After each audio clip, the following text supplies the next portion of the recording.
Morning. It is 6:45-ish in the morning on June 22nd, and it is the opening day of Disney's Park Pass reservation system. So I'm here at my computer because Disney is doing this in a couple of different waves, and the first wave is for people who are resort, they already have a resort reservation and they have linked tickets. So thankfully that is my husband and I, we months and months ago, before all of this was even a thought in anybody's mind, we had a reservation in July, and we're still kind of on the fence as to whether or not we're going to keep it, but we're interested in how this whole Park Pass reservation works, and I wanted to see how it works and wanted to record it for you guys so that when it comes time for you, if you and your family are deciding to go to Walt Disney World for the duration of 2020, it sounds like, then you'll have a little bit of a better idea of how the Park Pass reservation system works.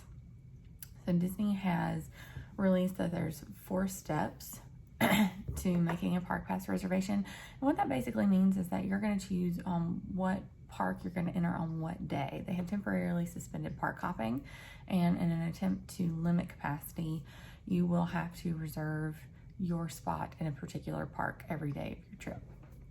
So for us, for our July trip, this kind of really threw a kink in things, especially the park hopper thing, because we always take short weekend trips. We live kind of close enough that we're able to do that.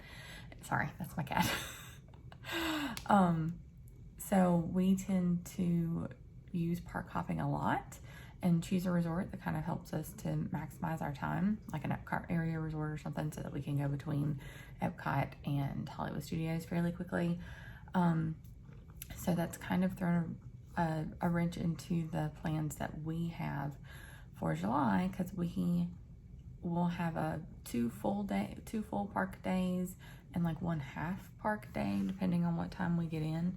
So we'll just see how this goes and see what kind of reservations we're able to get. Park time and hours are going to be listed in the reservation system. Disney has said that you must have a active ticket linked into your My Disney account for June 22nd. You must have an active resort reservation, and everybody in your party has to have those things. They have to be on the resort reservation, and have an active ticket. So you have to link your resort, link your ticket, and then the assumption that I'm making, and that we're going to kind of find out together, is that when I go into the Park Pass reservation system, I'm going to see a calendar, is what I've been told, or kind of what I've been reading and looking at. We're going to see a calendar, I'm going to pick my date, and I'm going to pick my park. And then I'm also going to, and we'll see if this is true or not, but I'm also going to have a specific time I can enter into the park. And this kind of makes sense because I've been looking at other theme parks and how they're doing this kind of same system. And Dollywood in Tennessee had a specific time that the party could actually enter the park, so that there weren't so many people gathered at the gates to actually enter. So that makes sense.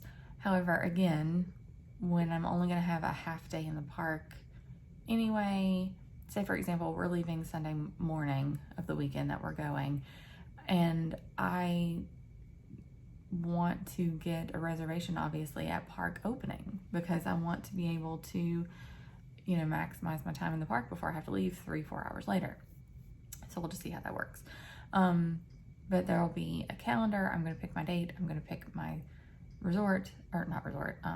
park, and then I'll pick the time that I'm able to enter that park. So it's going to start here in about 10 minutes or so.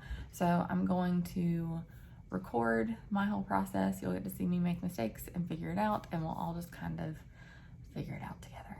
All right, so let's see how this goes. All right, so I kind of want to pause here and just kind of say that this is several hours later that I'm recording this part of the video. To the surprise of no one, the Walt Disney World website crashed multiple times throughout the day, making it very, very difficult for people to make their park pass reservations.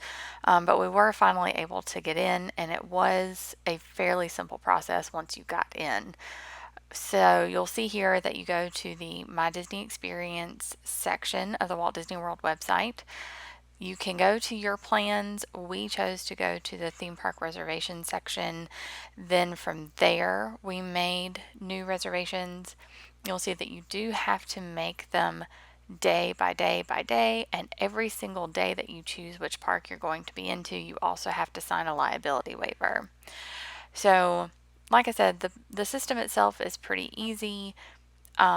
We have heard several snags about things like not being able to make park pass reservations for the duration of your stay. We're running into a snag right now where I was able to make reservations for our July trip, but we had a secondary trip later this fall, and I'm not able to make reservations for that trip. So there's still a lot of kinks to work out. I'm very, very much interested in figuring out how all of this works once the system comes online and it's put into place when the parks actually open. But for now, you'll find that this actual process of making the park reservation is pretty easy. So, if you have any questions, of course, you're welcome to reach out to us at any of our social medias or onto the website at wdwbound.com. We thank you guys for watching, and please like and subscribe if you haven't already, and we'll see you guys next time.